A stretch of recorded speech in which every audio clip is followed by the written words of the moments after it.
नमस्कार दोस्तों। इस वीडियो में हम लोग बात करेंगे मल्टीपल स्टॉक्स के बारे में। तो चलिए शुरुआत करते हैं लक्ष्मी ऑर्गेनिक से।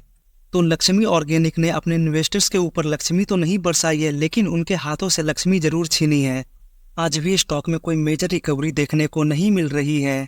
तो चलिए देखते हैं कि कंपनी में प्रॉब्लम कहाँ पर है।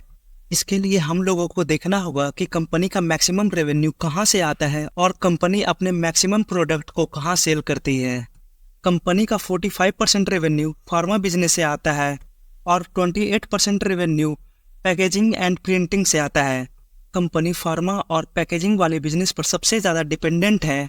जब तक फार्मा सेक्टर में एग्रेसिव रैली देखने को नहीं मिलती है, तब तक लक्ष्मी ऑर्गेनिक में रिकवरी आना थोड़ा सा मुश्किल है। लेकिन गुड न्यूज़ ये है कि फार्मा सेक्टर में भी रिकवरी शुरू हो चुकी है। देन कंपनी अपना 70% प्रोडक्ट इंडिया में सेल करती है और 20% यूएसए यूरोप में।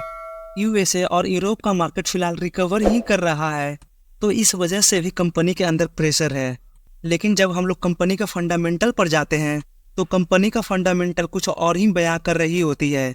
जैसे कि कंपनी का पैग रेशियो देखें, जो कि 7.28 का है। कंपनी का पैग रेशियो करंट और फ्यूचर बेसिस पर ईपीएस को कैलकुलेट कर बताता है, जिसके अंतर्गत कंपनी फ्यूचर में कितना कैपेक्स करने वाली है वो भी इंक्लूड रहता है।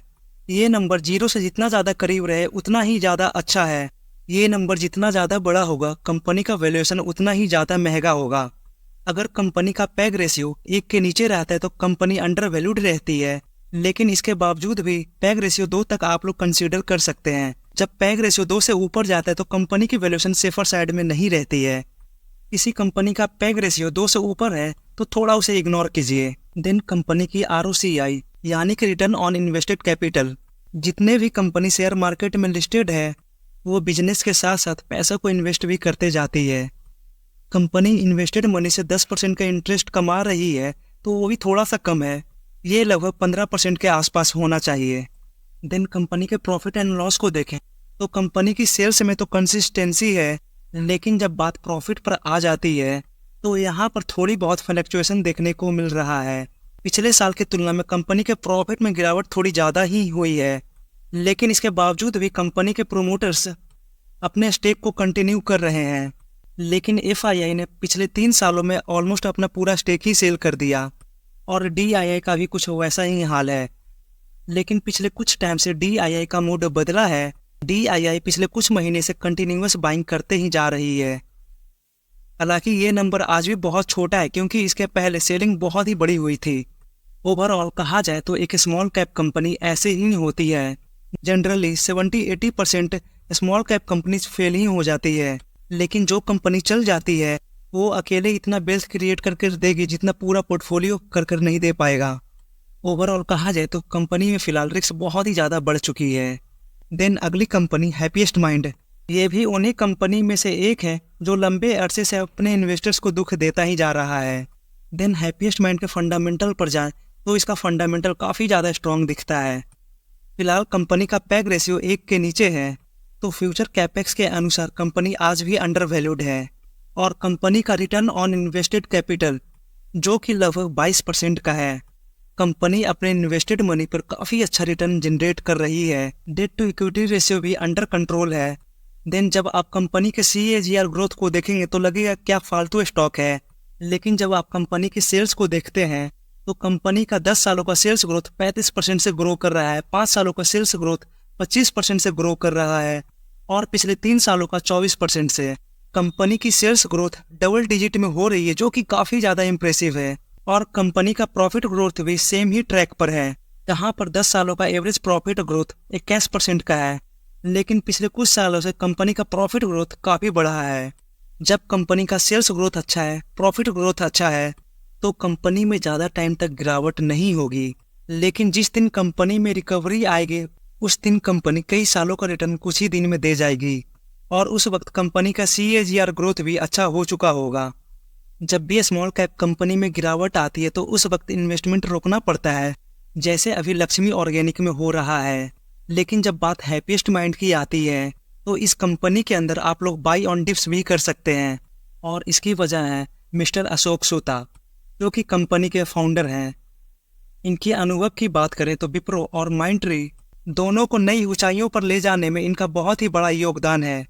अशोक सूता जी को ऑलरेडी पता है कि कंपनी कैसे चलाई जाती है। इनके काम करने के इतने सालों का एक्सपीरियंस कंपनी को एक नई ऊंचाइयों पर ले जा सकता है। तो इसीलिए happiest mind by on dips वाली कंपनी है। हालांकि ये भी एक स्मॉल कैप कंपनी है और इस कंपनी में भी गिरावट बड़ी बड़ी देखने को मिलेगी, लेकिन मैनेजमेंट वेल एक्सपीरियंस्ड है। देन अगली कंपनी टाइटन। कुछ कंपनी मार्केट में ऐसी भी है जो रिजल्ट लाने से पहले अपने रिजल्ट का रिव्यू देती है। तो उनमें से एक कंपनी टाइटन भी है, जिसने ज्वेलरी सेक्टर में 19% का ग्रोथ दिखाया है। और ओवरऑल पूरी टाइटन्स की बात कर ले तो इसके अंतर्गत 20% का रेवेन्यू ग्रोथ आया है।